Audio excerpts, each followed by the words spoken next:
जय श्री राम। राधे राधे। आज मेरा मन में विचार आया कि मैंने ये सोचा कि संसार क्या है, इसके बारे में। हालांकि सभी को पता है कि संसार क्या है, बताने की ज़रूरत नहीं है। हालांकि सबको पता होगा, सब अपने अपने धारा के हिसाब से, अपने बातों के हिसाब से लोग संसार के बारे में जानते हैं। तो मेरे मन में संसार के बारे में जानने की जिज्ञासा महसूस हुई। मैं ये सोचा कि अगर हम थोड़ा सा अपने आप में अध्ययन करें तो ये जाने कि संसार है क्या और संसार का अर्थ क्या है। अगर हम देखें तो संसार है क्या और संसार का अर्थ क्या है, इसके बारे में जानने के लिए हम कुछ अध्ययन किया, अपने आप में शास्त्रों से कुछ अध्ययन किया थोड़ा बहुत। वो बात आपके सबके सामने समक्ष रख रहे हैं कि संसार है क्या। तो देखा जाए तो संसार क्या है, दुनिया या जगत। संसार क्या है, दुनिया या जगत। देखा जाए तो संसार क्या है, दुनिया या जगत। यह एक व्यापक शब्द है। अगर हम इसी को देखें तो एक व्यापक शब्द है जो भौतिक और आध्यात्मिक दोनों पहलुओं की सहमति करता है। संसार में क्या कहने का तात्पर्य, संसार क्या है, दुनिया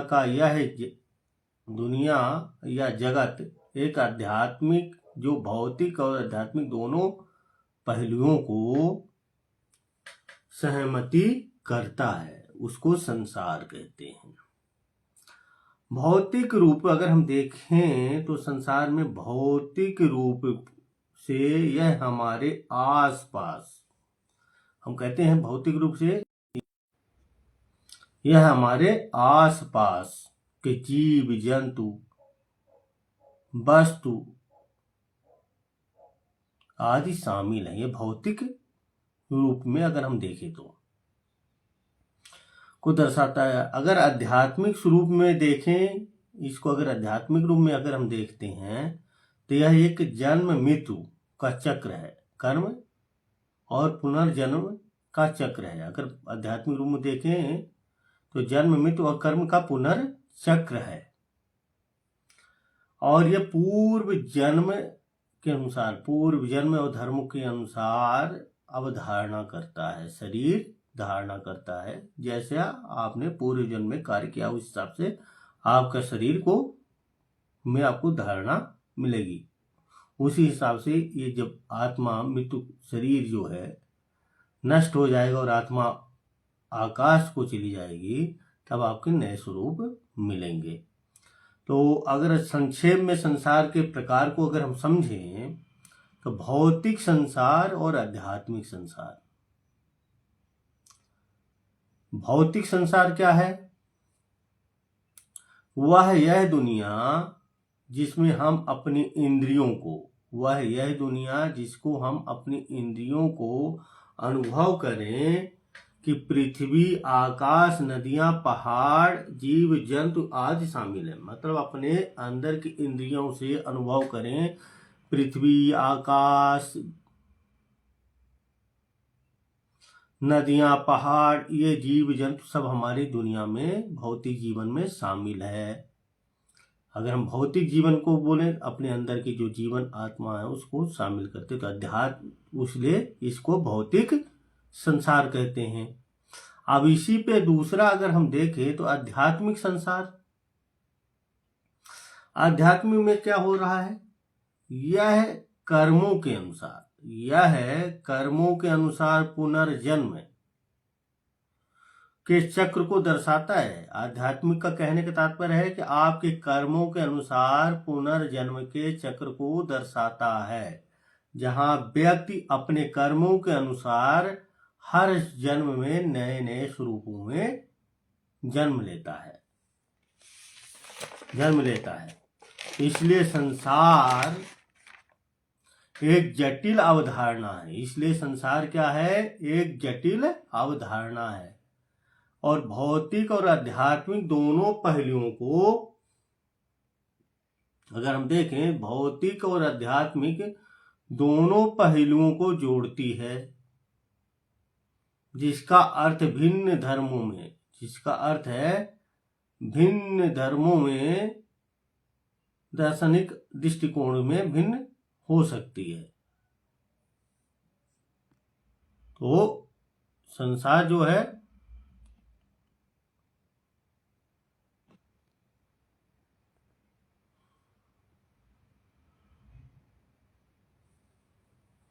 तो 10 आता है।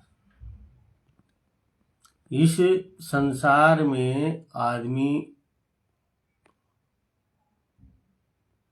का जो स्वरूप है वो समाज और जीवन को चलाने के लिए मिला है। तो अगर हम संसार में कई तरीके से अगर हम देखें तो संसार हमारे लिए किस काम में है? संसार में जो आया व्यक्ति एक जीव आत्मा के तहत आया हुआ। संसार में मनुष्य का शरीर जो मिलता है वो सबसे पूजनीय और वंदनीय माना गया है, क्योंकि हर जीव जंतु पशु पक्षी की संरक्षण कर सकता है। इसलिए मानव का शरीर अगर मिला है किसी व्यक्ति को, वो संसार को आगे ले जा सकता है, नेचर को आगे बढ़ा सकता है, समाज को आगे ले जा सकता है, अपनी बातों को रख सकता है। अगर पशु पक्षी का शरीर मिला है वो अपनी बातें नहीं रख सकते। इसलिए संसार में जो भी व्यक्ति मानव का शरीर लिया है वो अपनी विचारधारा, अपने समाज के साथ अच्छे व्यवहार, अपने कर्तव्यों का पालन करें, अपने कर्मों में कार्य करें जैसे जिस कर्म का कार्य करने योग्य हो। मानव एक ऐसा शरीर है, ये जो आत्मा शरीर के अंदर धारण होती है, उस शरीर को हम अच्छे स्वरूप से देख सकते हैं। हम आजकल क्या सोचते हैं कि हमारे प्रति लोग अच्छा सोचें, क्यों? हम मानव हैं।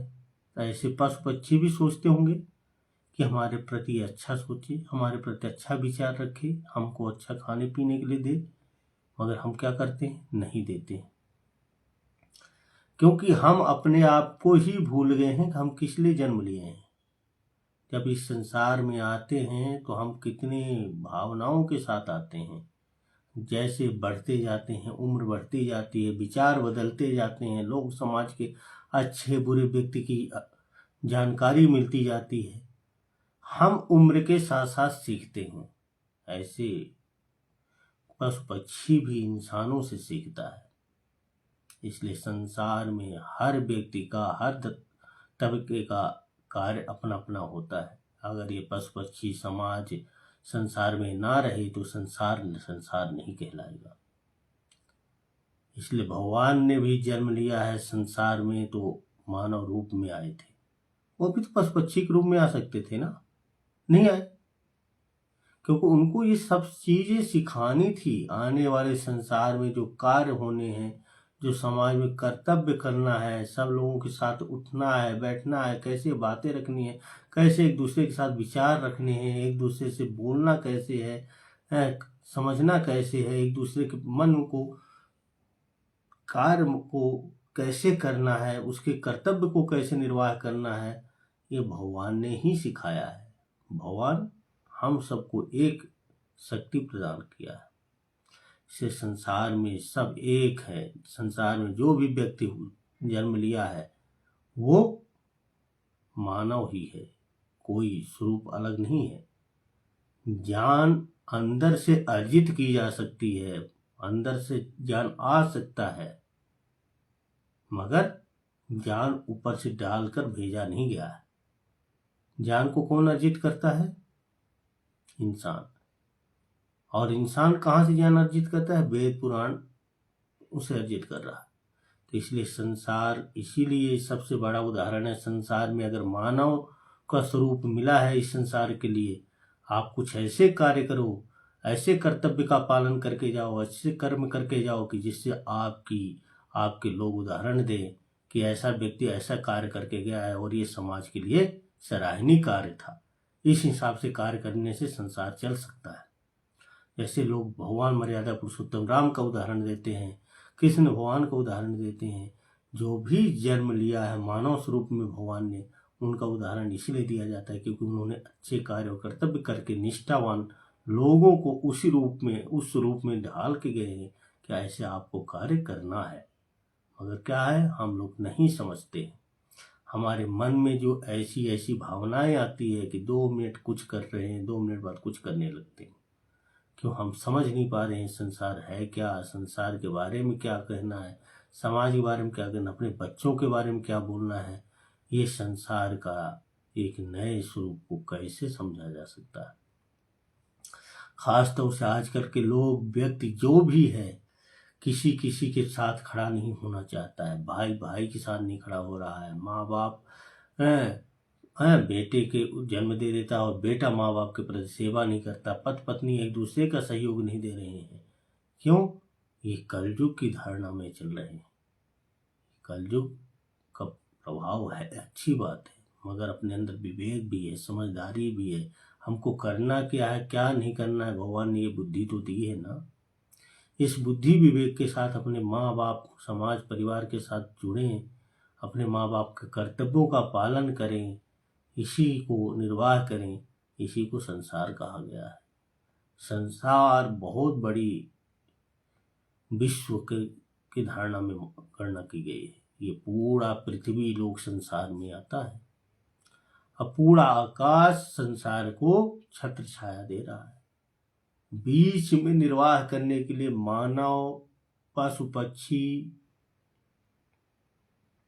को जन्म दिया है भगवान ने, कि ये दोनों को संसार का समन्वय, बैलेंस बना के चले। अब बैलेंस कैसे बनेगा? जब इंसान अच्छे कर्तव्य, अच्छे कर्म, अच्छे कार्य करेगा, तभी वो बैलेंस बनेगा, नहीं तो बैलेंस नहीं बन सकता है। तो संसार को जीने का अधिकार सबको है, संसार में रहने का अधिकार सबको है, अच्छे कर्तव्य करने का अधिकार सबको है, निष्ठावान कार्य करने का अधिकार सबको है, अपनी योग्यता के अनुसार एक दूसरे का सहयोग करने का कार्य सबको है। इसलिए संसार में सब एक इंसान मानव रूप में जन्म लिया तो एक दूसरे का सहयोग करें, इसी को संसार बोलते हैं। मैं अपनी वाणी को यहीं पे विराम देता हूँ। जय श्री राम।